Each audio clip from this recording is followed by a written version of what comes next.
happening, people? It's your girl Minna. Welcome back to my channel. You already know what it is. Big up to everyone locked in on this absolutely scorching hot day. Oh my goodness, if you're in the UK or if you're if you're in England, let me know what the weather is like where you're from, because today on my thermometer it says my HQ right now is 31 degrees, but I know it's hotter outside.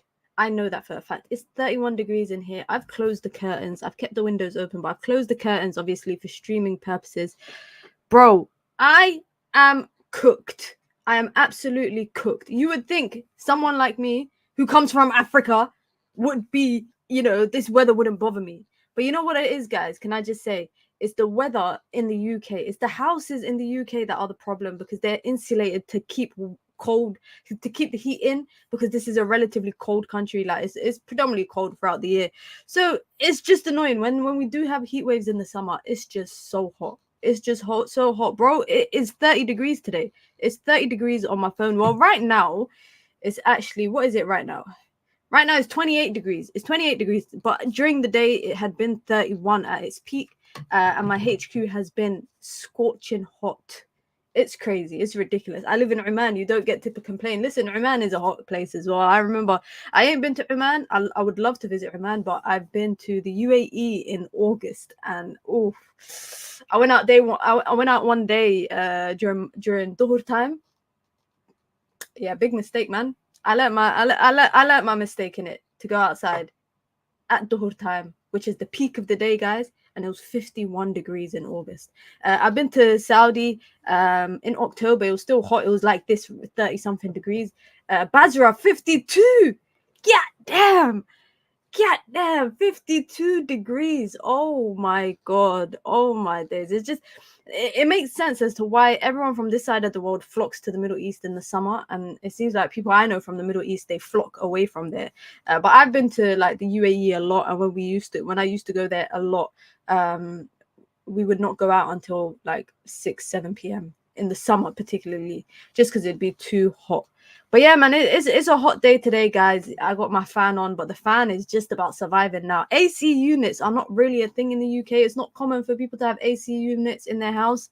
Maybe over the last couple years, because of the heat waves and all of that kind of stuff. Because there has been, like, I can really think the heat waves really started during COVID. Like, when I think about summer heat waves, I don't remember it being a thing pre-COVID. I remember it being like hot for a week or two, but now it seems to be, yeah, man, this weather here is just, it's not it. And tomorrow I've got to go to a brand event, guys. I've got to go to a brand event tomorrow, and I'm just dreading being out in public while it's so hot. Like, I'm just dreading it. But big up to everyone. Listen, I hope you're all doing well on this wonderful Tuesday. As always, we got a lot to talk about in the world of Manchester United. I mean, is there ever really quiet day about Manchester United? Not so much. So we got a little bit to talk about. Reports about Manchester United willing to trigger Zubimendi's release clause. I'll take it with a pinch of salt, just because of the source that it's coming from.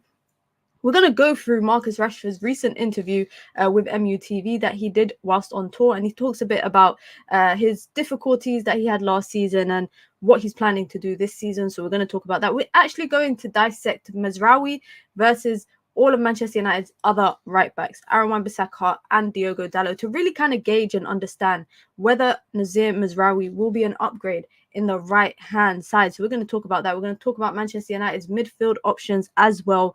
And we're going to talk about some outgoings that could be expected in the coming days. Now, I'm not going to lie, guys, I'm getting a bit concerned.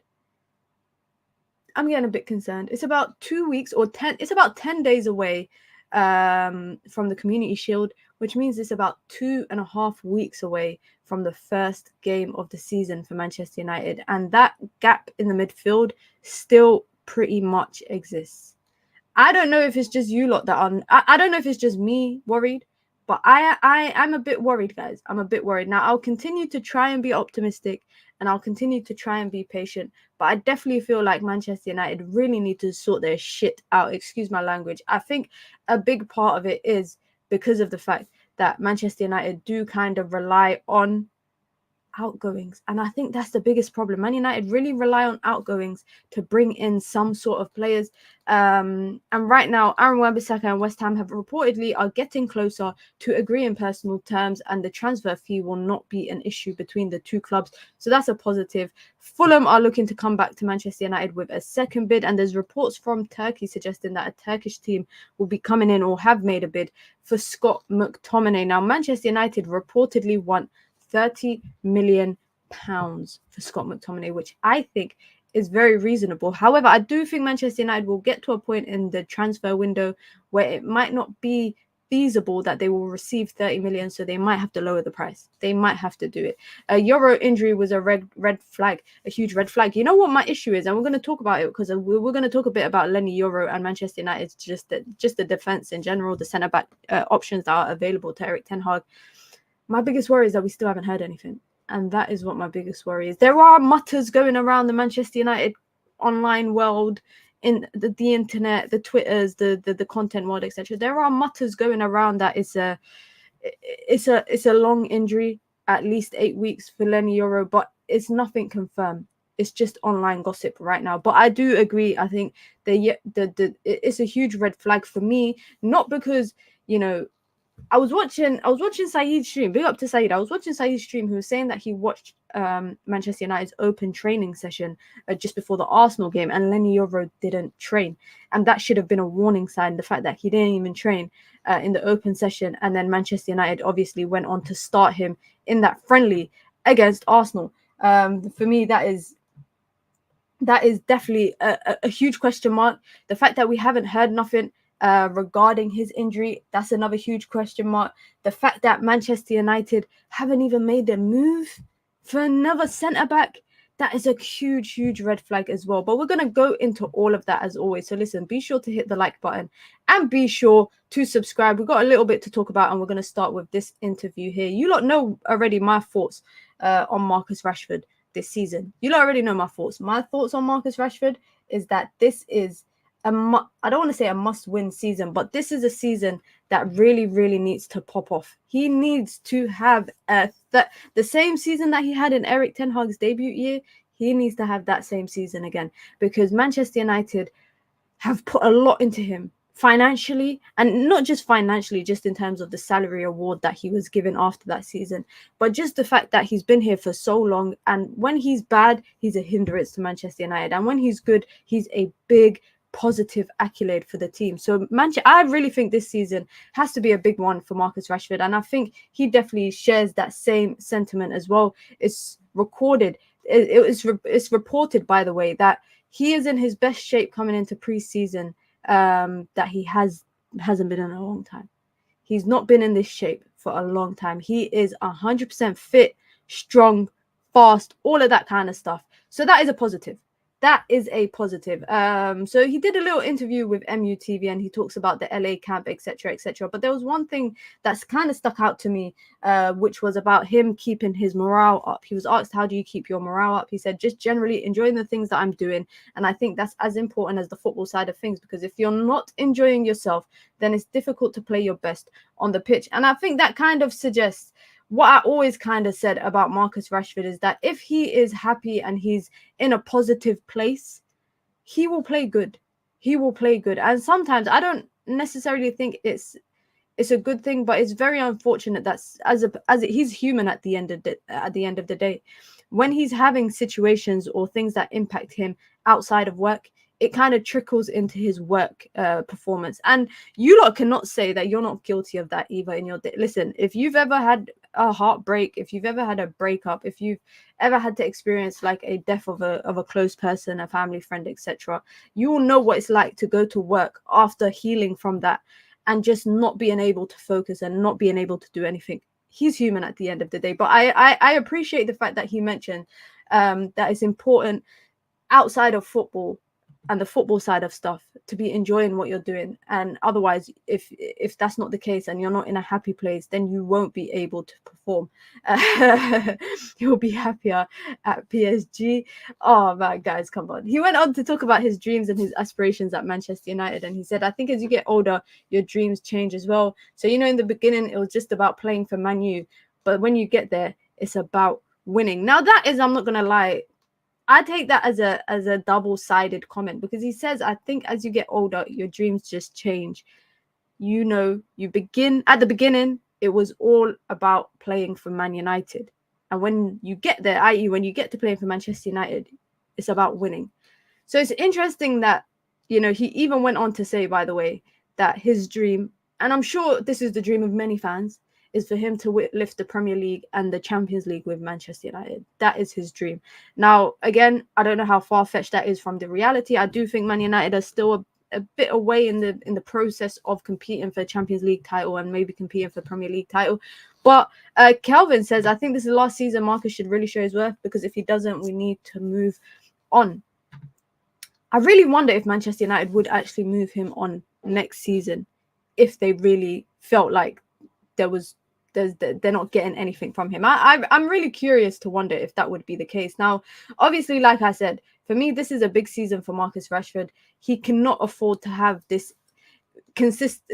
good season, bad season, good season, bad season. He cannot afford to have that. That's not, for me, that can't run anymore. He's one of the most experienced players. He's one of the most senior players at Manchester United. Just talking about longevity, he's probably one of the longest serving players in that team right now, alongside people like Luke Shaw and Scott McTominay.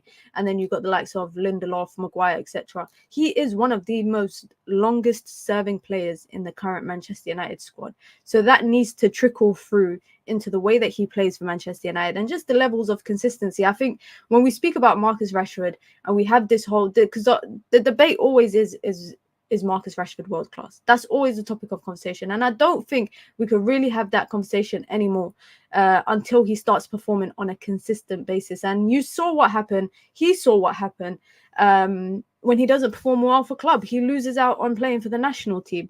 Now, I think each of their own. He should have still went to the Euros, in my opinion.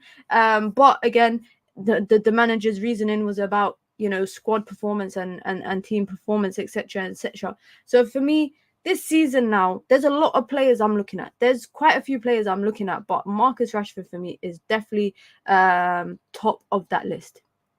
He is definitely top of that list. No more interviews this season, please. Yeah, I hope he keeps the PR stuff to the side. I can't lie. I hope he keeps the PR stuff to the side. But let's talk about Manuel Ugarte. Manuel Ugarte, a name that we hear so much over the last couple of weeks.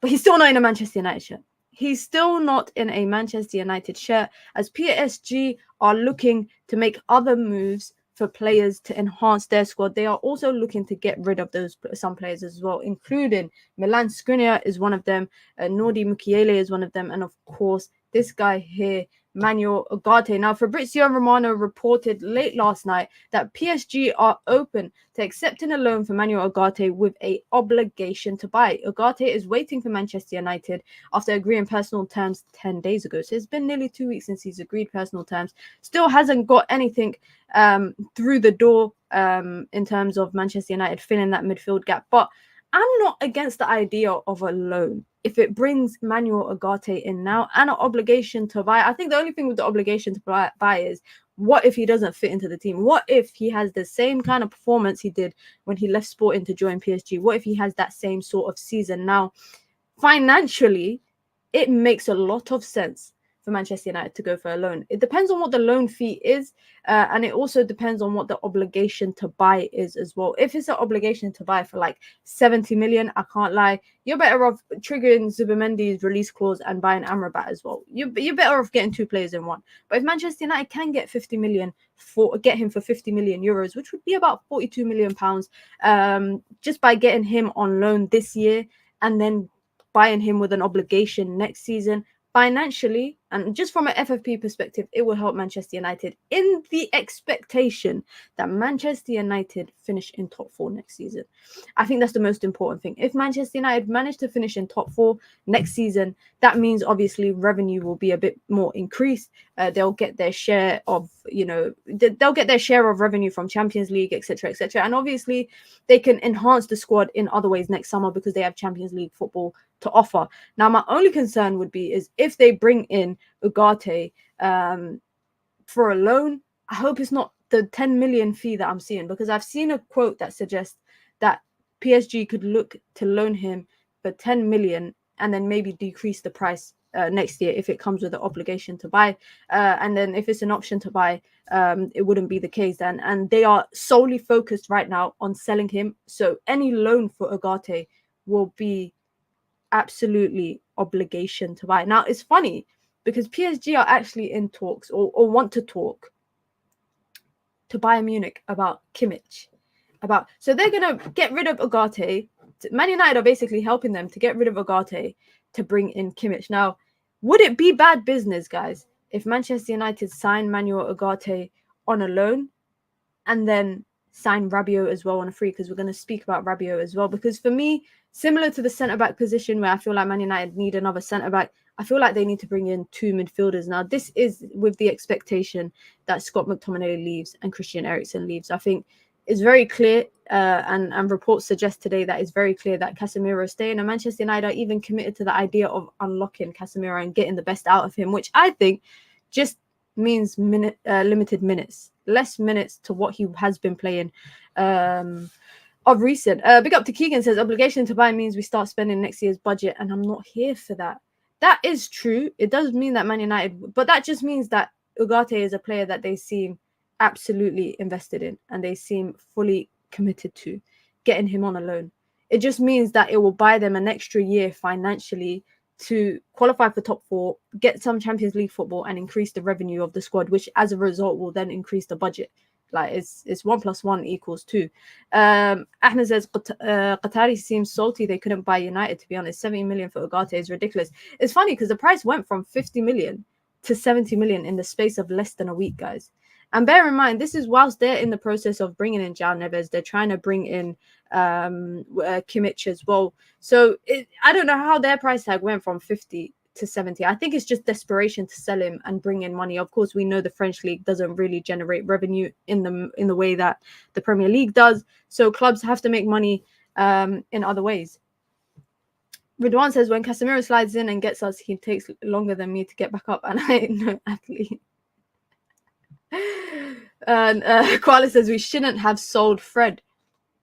I mean, I miss Fred, but sometimes, guys, sentiment, we gotta let sentiment go, man. We gotta let sentiment go. Big up to Imran, says we need the buy one get one free deal. What, where they throw in Ugarte and another PSG player? What PSG player would you take, guys? Yeah, just unrealistic, right? You could just be dreaming. But what PSG player would you take from PSG if it was a buy Ugarte and you get to pick another player from the squad? I don't know who I would take, you know. I don't know who I would take. Hakimi maybe. I don't know if I'd take Hakimi. I like Vitinha. I like him. I wouldn't take Dembele. I love Dembele, but I wouldn't take him. Ruiz. All of you lot are saying Ruiz. Neves. Neves ain't even a player yet. Emery. Kang Lee is a shout. Kang Lee is a shout as well. That is fully a shout.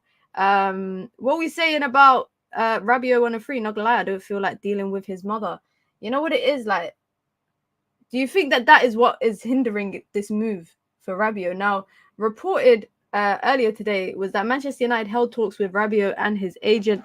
The feeling is that United are ahead in the race, with all parties optimistic that they can reach an agreement. It's reported that he turned down a contract offer a few days ago from Liverpool. That's just reports.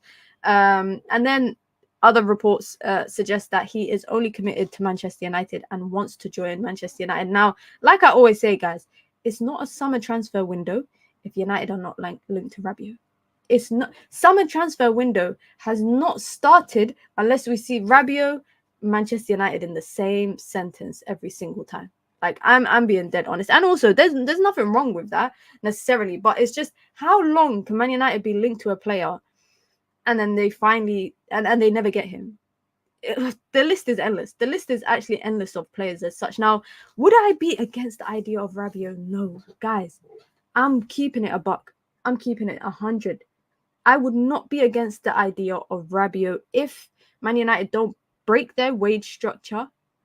Well, if there's any wage structure anyways, but if they don't break their wage structure, I mean offering him 250, 300, like nothing outrageous. If he's happy to come in and play his role. If he's happy to come in and play his role, see, financially it makes sense because he's available on a free. Like sometimes I think we can't overlook that. We cannot overlook the fact that he's available as a free agent, which means Manchester United's financial accounts would just really have to absorb the annual cost of his salary. That's it. Literally, that's it. That works in Manchester United's favor. I'm all for it. I can't lie. I'm all for it. Given the fact, of understanding what would his role be if he joins Manchester United. Is he going to be a regular starter? Is he going to be a player that comes in when Manchester United are trying to shut a game down and defend? What's his role going to be? Like, I would even go, you lot might say I'm crazy, but I would even say Kante. I would even suggest Kante. Kante, if you've watched Saudi League last season and obviously watched the Euros, Kante can still ball. Kante can still ball. Now, obviously, he costs a bit of money, but if Rabiot could perform in the Euros well enough, and he's not, I don't want to use the term expired, but he's not over age. He's not 31, he's not old. He is not old. You could get a good, if he comes on a 2-year deal, I think that's reasonable. And I look at the all the free agents available right now. He's one of the best. Minna doesn't know Rabiot's mum. She has that my son is special and World Cup winner clause. Well, I would 2-foot tackle her. I would 2-foot tackle her. And the thing is, let me actually pull up this picture here. Where is it? Did I just lose it? I've lost it. This guy's staying. This guy is staying at Manchester United for the foreseeable future. It's reported that Manchester United are, open to the idea of unlocking him. They're committed to the idea of unlocking him and bringing out the best of him for the foreseeable future. I.e., they are planning a tenure under Erik ten Hag with Casemiro in it for the foreseeable future. I can't lie. A player like, and this is why I said having Casemiro and having a player like Rabiot, I personally would take Zubimendi. After all of that, I would take Zubimendi if we have Casemiro and we have Rabiot in the team. I wouldn't take Ugarte. I would take Zubimendi, especially if they're available for roughly around the same price. Now, did I want Casemiro to stay? No, I didn't. And when we spoke about the transfer window kind of thing, during the season, we always kind of spoke about the transfer window with the idea that Casemiro would leave. Saudi Arabia were never really going to come in to buy him. Saudi were never going to come and buy him, unfortunately. And he feels like he is still able to play at a high level. Now, I don't know if you lot remember, and I'm going to see if I can bring up the picture now, if I can find it. Oh, nah, I don't think I can find it. But Casemiro looks like he's in very good shape this season. Casemiro looks like he's in very, very good shape so far this season. Now, let me try and find a photo of him on Manchester United's Twitter page. What's with this buzzword unlocking? We brought Casemiro to unlock the midfield. Now we want to unlock him. I think it's more about the fact that they want to get his strengths out without his weaknesses being on show, if you know what, if that makes sense. He wants, yeah, that's what United want to do. I think they want to get his strengths on show without his weaknesses being too obvious, which we know for a fact how obvious his weaknesses can be. Now, let's have a look at this, guys, yeah? Because we went through this the other day. Casemiro looks in tip-top shape. Let's be real. Casemiro looks tip-top shape in comparison to how he looked when he reported for preseason last summer. And that, I think, was a big reason, a big factor as to why he played in the way that he did. Big up to Ahmed with the super chat. I appreciate the contribution. Thank you very much. Says, why didn't we go for Paulinho? Bayern snapped him up so early this window. Bayern, I think his destination was always Bayern Munich. They were meant to get him last summer. Was it last summer or January window? And he ended up the medical ended up falling through. He was always joining Bayern Munich. 60 million though, that is a big price tag. But Fulham were always going to do that. They buy players to flip it and sell them for bigger fees. And they managed to hit the jackpot with Paulinho. Paulinho, by the way, would have been available had United brought him 2 years ago. I think he would have been available for 20 million. I think he would have been available for 20 million, in and around the same price tag that Amadou Onana would have been available for if United brought him from directly the French league. He would have been available for 30. So players get priced out, unfortunately, between when players join the Premier League, smaller clubs, they get priced out of a move, unless you're Man City and you're going to pay 50, 60 million to sign Matheus Nunes just to try and sell him to the Saudi league a year later. But big up to Ahmed for the super chat. Thank you very much. I appreciate the contribution. Be sure to hit the like button, guys. Be sure to just subscribe. If you want to join the Minions gang, you can. It's the pinned comment in the chat. You get your badges, you get your emojis, you get your custom member content. Of course, you get to support the growth of the wonderful channel here, the community that we're building. If you want to support the channel in other ways, you can by simply hitting the like button and simply hitting the subscribe button as well. If you want to support the channel in other ways, even after that, you can send in super chats with your comments, with your questions, and with your thoughts, just to show some love here. Why is Ahmad standing so far away in the picture? I don't know. We're not. I'm not here to psychoanalyze the picture, guys. I was just here to analyze what Casemiro was looking like, just because I feel like this is a big part of why Manchester United are committed to him. I feel like he's probably done a lot of conditioning work during pre-season, because he looks like he's in tip-top shape. Quickly before we move on to the next topic, just a yes and a no. Rabiot on a free, but Manchester United also get another midfielder. Yes or no? Yes or no?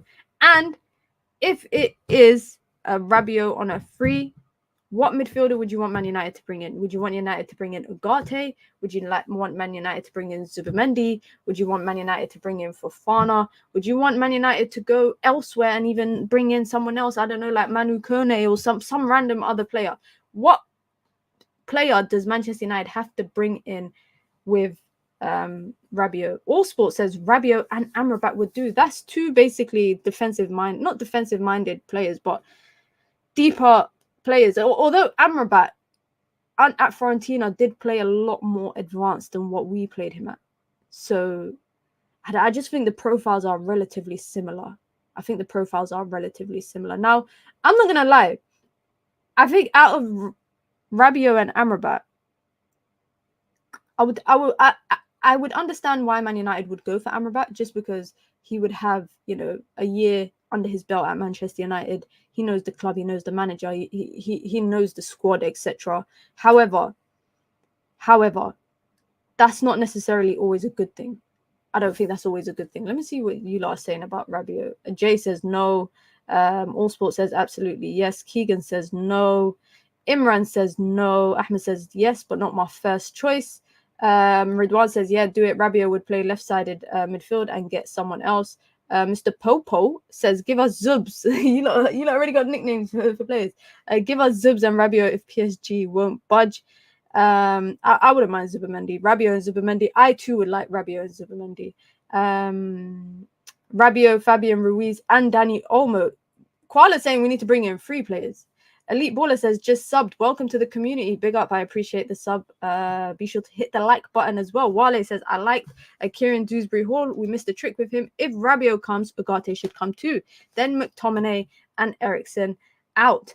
A lot of you lot saying Rabiot and Ugarte for me, says David. Elite Baller says Rabiot and Ugarte would give us power and fight. And ITN says, yes, definitely. So it's kind of split. It's kind of split, the answers, the answers that I'm seeing. Now about Zubimendi, and this is where I've kind of seen this conversation about it's either Zubimendi or it's Ugarte. I think it's really weird that all of Manchester United's targets when it comes to midfield, dead ass. What Ahmed just said is just fact. But just on the topic of Zubimendi and Ugarte in particular, I think it says a lot that all of Manchester United's midfield targets are different. They are all different types of profiles. They are all different types of midfielders. Now, if I was to go off of what I've seen from Manchester United so far in pre-season, what the reports suggest, when there's analysis of the open training sessions during pre-season, etc., it seems like a lot of the way that Manchester United are trying to play or trying to operate is getting the wide sides involved, the fullbacks, the wingers, etc., etc. I think a player like Zubimendi would really, really flourish. However, I understand why it's reported that Manchester United are, all in for the idea of Manuel Ugarte, because when you have a player like Lisandro Martinez that can kind of just come out, step out and distribute the ball, play the ball, a ball-playing centre-back, you don't really need your midfielder to do that completely. Not when you've got Bruno who could drop deep as well. Kobe is relatively good on the ball as well. I love the idea of Zubimendi, honestly, for 51 million as a release clause. But I also feel like it's very unlikely he will leave Spain. And then I'm saying that, but in the same way, Arsenal are linked to Mikel Moreno, so anything is possible. Anything is really, really possible. Let's talk about some outgoings quickly. This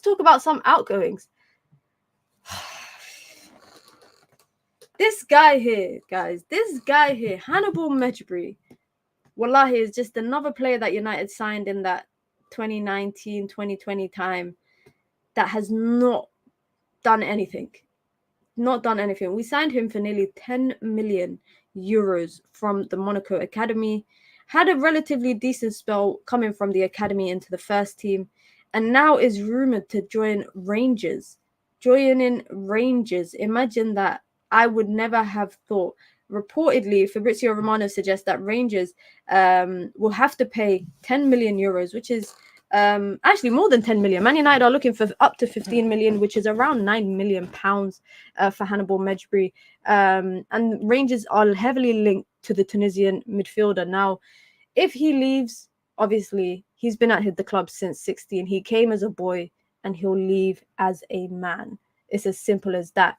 But he's also been linked to moves elsewhere. Now, it's not going to be a loan spell. And I feel like the loan system at Manchester United, it kind of goes two ways. It's either you have a loan spell like Diogo Dalot did, where you go on loan to get regular first-time football as a proven starter, or you go on loan like someone like Ethan Laird or Alvaro Fernandez, etc., and you're just going just to try and get into the first team, whether it's as a rotation player or a starter. You're just trying to get into the first team. I think that's the side of a loan spell that Hannibal has fell into. Every loan spell he's had hasn't really blown us out of the water as fans. It hasn't been. I've always kind of rooted for Hannibal because I love his hair. I really like his hair. I know you lot are probably thinking, what? But I really like his hair. Like, his curls are amazing. I really want to know what his hair care routine is. But I've always kind of wanted him to do well, similarly to any other player that Manchester United's academy have sent on loan. Alvaro Fernandez when he went out on loan, Amad Diallo, etc. I really wanted them to do well, but I do think it's time for Manchester United to cut ties with Hannibal Mejbri. Not a starter in the Tunisian national team. I would actually go as far to say he gets into the Tunisian team because he's playing in Europe. That's it. Tunisia is not like Egypt or Morocco, where they have a lot of players in the national team that play in the local leagues. Quite a lot of their players come from European and Eastern European leagues, and I think Hannibal gets that advantage. That's why he's in the Tunisian squad. He doesn't really play for them, doesn't really start. Leidouni starts over him, and rightfully so. And I think him going to Rangers or him just leaving Man United in general is long time overdue. I think they should have actually sold him after his loan spell at Birmingham City, which was the year, I think that was Erik ten Hag's first season. When he went out on loan. Hannibal's long raging last season with Arabic commentary. Oof, yeah, that was a good goal. It was against Burnley, I think. It was against Burnley. And then the year before that at Birmingham, he scored a free kick. Wale says, Ahmad got his chance on luck. Hannibal needs that luck. That's true, but who else got their chance? A lot of the time, I think when you come from the academy in the first team, you get your chance by luck. Marcus Rashford got his chance by luck. I think Marcus Rashford eventually would have gotten into the first team, maybe not to the quick extent that he did, but Marcus Rashford literally came in because he got injured. He got in because Martial got injured. That's how he got his chance. Sometimes you just need luck. And that is the biggest difference between maybe you making it at Manchester United and you not making it at Manchester United. And also sometimes I think you need people that fully are committed to whatever it is that you have. You know what I mean? Like Scott McTominay, I always wonder, what is it? In my language, we say i.e., what did he read on these people? I.e., like, what is it that the managers see in Scott McTominay that every manager at Manchester United finds a place for him in their team? Every single manager. And sometimes you just need that. You even need that where the manager is, hypnotized with you, and every manager comes in and they love you, and there's something that you do that really, really makes the managers appreciate you, or you just need luck to get your moment. Ahmad got that luck, unfortunately, at the extent of other players. Marcus Rashford got that luck coming into the first team, and I think Hannibal just never really got it. I think last season Hannibal had some games he did play, especially in the early stages of the season, where he was okay.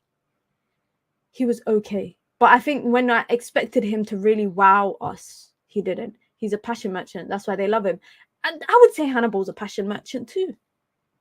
For me, Hannibal's a bit disruptive. And when I say disruptive, is when he comes on, it's like there's no structure, there's no organization in the way he plays or what he does. There's no, like, he was touted one of the best talents at the time coming out of Monaco. Man United paid 10 million for a 16-year-old. For 10 million for a 16-year-old, guys. That's ridiculous. That is really, really ridiculous. He was touted as an amazing talent coming through European systems at the time.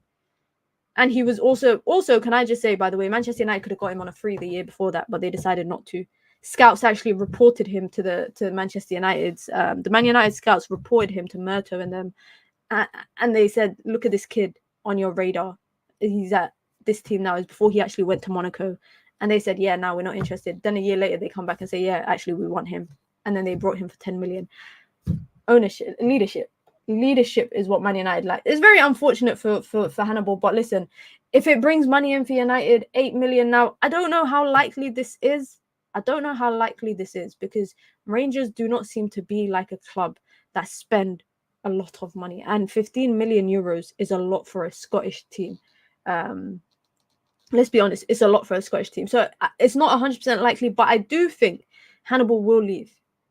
I think he needs to leave Man United to achieve his potential. He's better than McTominay. Is he not? You know what it is? I would say on paper he is better. But when he plays, he just doesn't do anything that really makes him stand out or even makes him look attractive, if you know what I mean. I don't know why I'm describing it as attractive, but it makes me think like, yeah, he's a good. There's nothing he does sometimes where I think this guy's a good player. I think what I rate about him the most is his ability to track back and his kind of passion and aggression that comes from the defensive element of the game. But that is also, you're just one booking away from a red card. So that also is not necessarily a good thing. Where's Ghana? If we kept him, could he have accompanied Maino by now? And Ghana is a player for me that never got a chance. Angel Gomez, another player that never really got a chance. Angel Gomez is doing well at Lille. And Ghana is at Everton, a regular starter for Everton as well. Ahmed says he had massive potential. I think that's what United paid for. I think that's what Man United paid for when they brought Hannibal Mejbri. They were paying for the potential that he kind of brought with him. But 10 million for potential is a lot. I'm pretty sure anybody would tell you that 10 million for potential is a lot. And just on the topic of midfielders and outgoings, as we talk about, it's only right that I bring this up. It's reported that if Fulham offer anywhere close to £30 million, which is what Manchester United value Scott McTominay at, Manchester United will be willing to accept the deal. Now, reports coming out from Turkey earlier today as well suggest that Galatasaray had made a bid for Scott McTominay for about £12.5 million. £12.5 million. Manchester United have asked for at least double that. So they want at least 25 million pounds at the minimal. Fulham are expected to return with a second offer. That is definitely the case. I think 30 million is reasonable, guys. I'm seeing Gallagher possibly going for 40 million euros to Atletico Madrid. Yeah. I've seen Emile Smith-Rowe go for 34 million pounds. If they can all go for those prices, there's no reason Manchester United should not be able to sell Scott McTominay for at least 25 million pounds. And maybe that's where the stubbornness of me, my stubbornness is showing.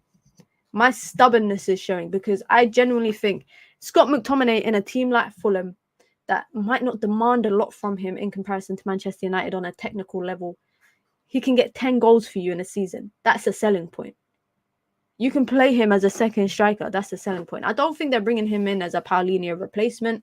And obviously they're expected to sell potentially Andres Pereira, who good for Manchester United. They have a sell-on. I think it's a 20% or a 30% sell-on clause with Andres Pereira. 30 million for Scott McTominay is absolutely reasonable. Madrid spent 60 million for potential on Endrick. This guy, I ain't never seen him kick a ball. Well, I've seen more of Endrick just crying, videos of him crying, than I have him kicking a ball. So I don't know what Real Madrid are getting with him. We need 30 million plus for Scott, a goal scoring machine. I think 25 million is the least that Manchester United would be willing to accept. If they get any less than that, I think if it gets to a point in the transfer window where they feel like their hand is forced and they might have to sell, especially if Manchester United still have not brought in a midfielder, yeah, and we get to the opening day of the Premier League, guys, Man United is not bringing in a midfielder. If we haven't brought in one by the opening day of the Premier League, I don't think Man United will bring in one unless it's a panic one, unless it's a panic situation. Because, excuse me, there's no way that the same problem has occurred for the last 10 years in terms of Manchester United's midfield, and it's not the first thing that you possibly address in a transfer window, or you don't treat it as a priority. For so long, Manchester United have been holding on to this idea of selling midfielders to bring in one. But we brought a striker without selling one. We brought in a centre-back without selling one. Yes, you look at it on the flip side, Varane left. United are saving in their wages, salary-wise, they're saving for Varane's wages. Shout out to Varane because he's just been announced as late Como player. And then you've got Joshua Zirkzee. Martial obviously left, so they're saving wages on Martial, so they could bring in Joshua Zirkzee. I understand that, but also I do not appreciate the fact that Manchester United have struggled in midfield for years. And now you're telling me it is still reliant on a midfielder leaving, and on top of that, you can't even get a midfielder out the door. You can't even get what you're asking for Scott McTominay. You can't even get a decent deal for Christian Eriksen, who's been linked to a move to Frankfurt. He's been linked to a move to Ajax. He's been linked to a move to multiple different clubs. It's ridiculous that Manchester United could go into this. It's actually quite funny, guys. I just realized on my screen, right? You see where Scott McTominay's hand is? It comes in line with Anana's hand in the background. So it kind of just... Anyways, look at me getting distracted. Point of the matter is that Manchester United are solely reliant on either selling Eriksen or selling Scott McTominay to potentially bring in a midfielder. All this time, I'm seeing Chelsea have brought in 6 players in the transfer window, and I couldn't tell you who one of those players are. Maybe Dewsbury Hall is the only one that I'm aware of. That's it. All the other players, they've brought in 6 players. Half of them, I think, are born in 2006 and 2007 and 2008. And then they're able, by the way, to sell players like getting 40 million for Conor Gallagher, which, by the way, in an Atletico system, that kid's going to be running non-stop. Chelsea are about to get Osimhen. Well, his agent just came out and kind of shut down rumors and suggested he basically said my player isn't like a chess piece that just, teams can use. And he's not a player that just goes on loan to places. He's better than that. If we get no centre mid in, I'd promote Toby Collier. It could be a blessing in disguise. I think Toby... You know what? I was actually having this conversation earlier today with one of my mates who's also a United fan as well. And we were talking about the idea of Toby Collier and Harry Amas, which for me, I think they're 2 players that should 100% be integrated into the first team. Now, I don't think Toby Collier is of the same level as Kobbie Mainoo, where Kobbie Mainoo came straight into the first team after he was out injured. He came straight in. He didn't get eased in. He didn't come into the Everton game for 10 minutes. He made his season debut immediately. I don't think that would be the same, for Toby Collier. I don't think that would be the same, but I do think that Erik ten Hag will look to bring him in. Now, just a little update on this. The update is that there is no update. That's the update. But I do believe that it could be a lot more serious than what we think. I do think it could be a lot more serious than what we think. What we know about this Leny Yoro injury, can I say, is that he did not train the day before the game. He did not train the day before the Manchester United game in the open training session that was open to fans and media. The training session before that, he only did a 50% session. So he didn't do the full session with the team. He only did half a session. Now, when I went and watched the game back, in particular, the part where he got injured,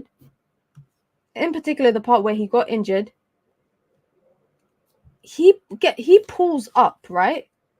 Let me find the clip. Let me actually find the exact clip that I saw today that talks about his injury, that shows his injury, and how he pulled up. Oh no, the person deleted it. I think the person deleted it. Yeah, the person deleted it where I watched it. But basically, in the clip, is that he pulls up and no contact, nothing. No, there was no contact, right? No contact. The ball was nowhere near him, by the way. The ball was nowhere near him. And it's like he planted his foot into the ground, and then the next step that he took, he was limping. He planted his foot into the ground, and the next step he took, he was limping. And then eventually the ball went out within about 10 or so seconds, and then I think he signaled to the bench that there was a problem. And he was limping for 10 seconds straight, hobbling. That did not look good. There's some reports suggesting that he broke his ankle. Now, there's obviously, like I said, rumors about what it is. Remember, we spoke about the hairline fracture. It could be a hairline fracture. It could be a broken ankle. It could be a broken something in his foot. He could be out. The worst case scenario, I think, is that he's out for 4 weeks. That's the worst case scenario. Oh, no, that's the best case scenario. Excuse me. The best case scenario is that he's out for 4 weeks. The worst case scenario is that he's out till December. That is the speculation.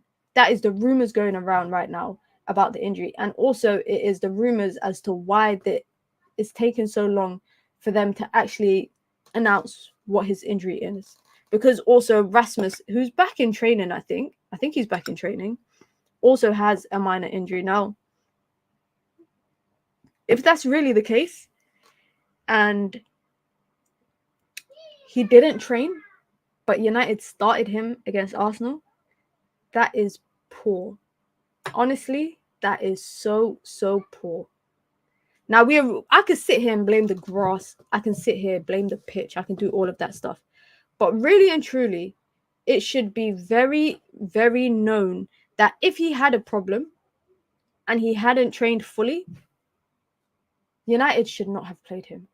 This could be our centre-backs that are available next season or this season when the season starts. I didn't put the Johnny Evans isn't there because I don't anticipate that United are planning for him to play a lot. But these could be the centre-backs. If Leny Yoro is out for however many weeks it could possibly be, Maguire is already recovering from an injury from last season. Did we sell Lindy? No, but they're expecting to sell him, which is why he's not been taking part in preseason training. He hasn't played in the Arsenal game. He didn't train with them, etc. Because they're expecting to sell him.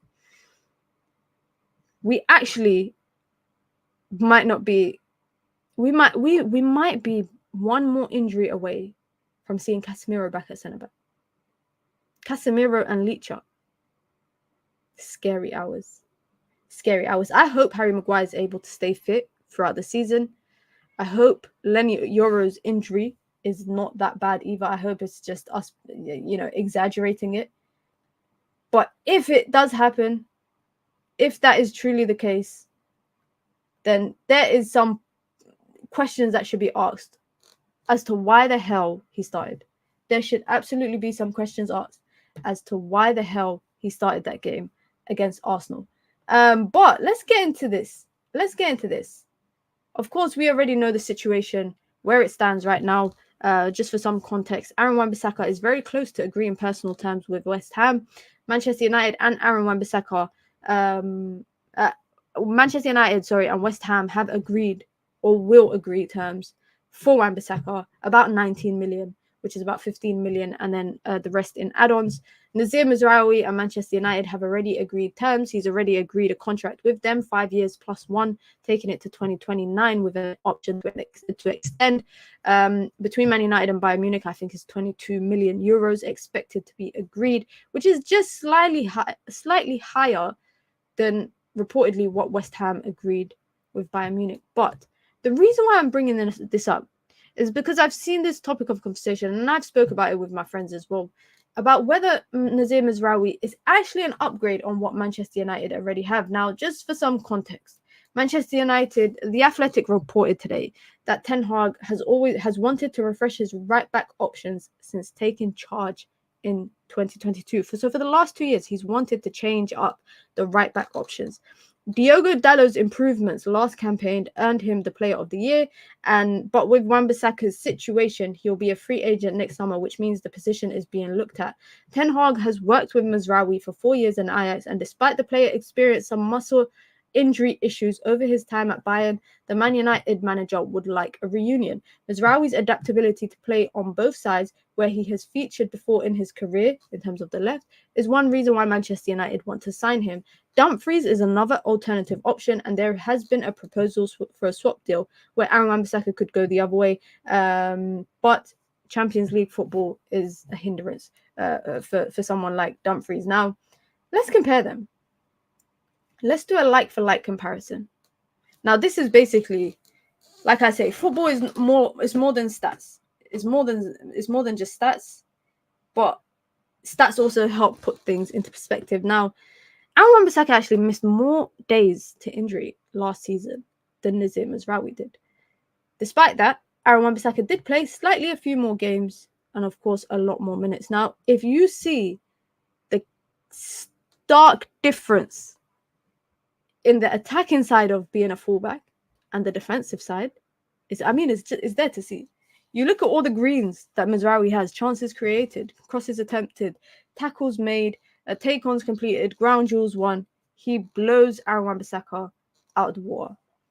Then the ground duel success, it's not that different. It's 61.8 and then 61.82. There's not really much difference there. Clearances, Aaron Wan-Bissaka, of course, has a lot more. Interceptions as well, Aaron Wan-Bissaka has a lot more, and they are similar on ball recoveries.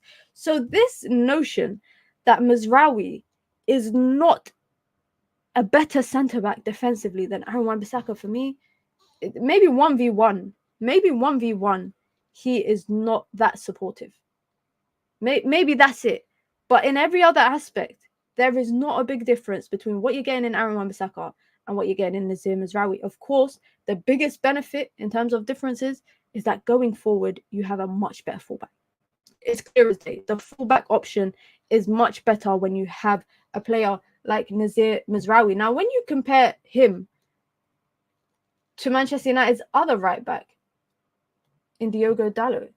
Now, Diogo Dalot is a player that so much United have praised, Man United fans have praised, etc., etc. Nazir Mazraoui blows him out of the water. Now, the only thing I'll say that skews this data a little bit is that Dalot has played 36 games in comparison to Nazir Mazraoui. And Nazir Mazraoui has only played 1,100 minutes. And Diogo Dalot has played over 3,000. So, of course, the stats will be altered a little bit because there's more data for Diogo Dalot. But even in that instance, you can see the huge difference. Chances created, he's better. Tackles made, better. Take-ons completed, better. Ground duels won, better. Ground duels success, better. Interceptions, better. Just clearances, ball recoveries, and crosses attempted, that Diogo Dalot exceeds Nazir Mazraoui. Now, we had this conversation yesterday on the channel talking about how, is Diogo Dalot and Nazir Mazraoui similar in attributes? Why are Manchester United going for two players that could be similar as a fullback in terms of getting forward and the support that they can provide to their wingers, whether it's through underlapping or overlapping? But I think it's very clear as day now that Nazir Mazraoui is definitely probably the better option. The only question marks is, of course, injuries. Where does he stand with keeping his body fit? When you get a muscular injury, I think it can be one of them unfortunate situations where you just keep triggering it and you just keep getting injured over and over again. It could definitely be the case. But I think Nazir Mazraoui could definitely come helpful for Manchester United if they are able to get him for 22 million euros plus a decent salary. I mean, 5 years plus one, that will keep him at United until he's about 31, I think. It would keep him at United for a long time, which means United would probably not look to sell him at any point. Whether that would be the case or not, we don't know. We don't know. But once there's more information and once we kind of get the here we go that we've all kind of been waiting for, I think we've all been waiting for a here we go regarding this move. There's been nothing has really come out yet. So we'll continue to be a little bit patient as well. But that's all we got now. Like, I don't know. I'm getting a bit concerned. I'll be honest, guys. I've said this before. I'm getting a little bit concerned in terms of where Manchester United are with the transfer window so far. Man United fans were on a high the first week or two after the Euros, and then the high has kind of come down because things have been moving so slow. Things have been moving very, very slow. So we'll continue to wait for some sort of news. I would be gassed. I'll be very excited if Manchester United manage to get 2 here we goes within the same day and they do a double announcement of 2 players. I think it'll be a fullback and a midfielder. It's just a question mark of who. Now, out of all the midfielders United have been linked to, and out of all the fullbacks that United have been linked to, I would take Nazir Mazraoui, I would take Zubimendi, and I would take Rabiot on a free. That would be about a combined, 70-something million? 70-something million for 3 players is decent business. If Man United are obviously able to sell Scott McTominay for the £30 million that they're trying to get, and then sell a player like Victor Lindelof, who I think they'll probably get about 10 million euros for at best. All Sports says, don't worry, Minna, we will get here we go this week for at least 1 player. It's been 2 weeks since Leny Yoro was announced.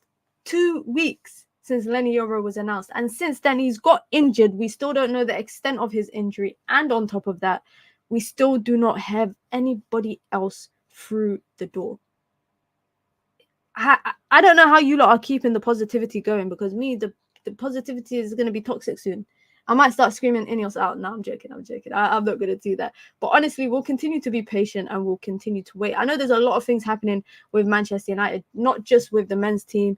Even with the women's team, there's quite a lot happening in the transfer window. The academy, nabbing a Arsenal wonder kid from right under their nose. Then Manchester United are also looking at this new stadium that they could possibly build. There's a lot happening right now at Manchester United for Manchester United fans to be excited about. That is for sure. But we'll be realistic. The season is not that far away, guys. It's about, 16 days away from starting? 17 days away from starting? Imagine we don't sign anyone. I don't have to imagine it, because I can see that happening. I can see United struggling to sell anybody. I can actually see United struggling to sell Lindelof, struggling to sell Scott McTominay, struggling to get anybody out of the door. And as a result, they cannot afford to buy anybody. I could definitely see that happening. And I'm really hoping that will not be the case. I'm trying to stay as optimistic as possible. I'm really trying my best. I'm really trying my best. But you guys know what it is. Listen, be sure to hit the like button. Be sure to subscribe. We are here every day. I know the times kind of change. I need to find a consistent time that works for me every single day. But it does. The timing definitely changes for me because my day-to-day routine is very unpredictable, guys. But be sure to hit the like button and be sure to subscribe, especially if you are new here, because I will be live tomorrow late night. I'll probably be live around 9 o'clock UK time, probably because I have a brand event to go to. So it'll probably be about 9 o'clock UK time. I will be live. So turn on your post notifications. So when I go live, you will get notified. As always, we're here with the daily content. We've got a debate show on Thursday as well. Liban from SDS will be back, where we're going to talk about all things Manchester United that's happened since the last time he's been on the channel. So be sure to look out for that. Elden Ring episode 3 is coming soon. I'm still getting over what happened the other night. But like I said, guys, if there's any news between then and now, I will be live and we will be here to talk about it all. But like I said, be sure to hit the like button. Be sure to subscribe. I'm absolutely melting, guys. It is so flipping hot. Big up to everyone in the comment section, especially if you've stuck around. yeah, we got to 100 likes. If you're watching this back on repeat, be sure to hit the like button as well, and be sure to subscribe if you're new here. I'll be back tomorrow, guys. I hope you have a wonderful rest of your Tuesday evening. As always, it's your girl Minaman. Peace.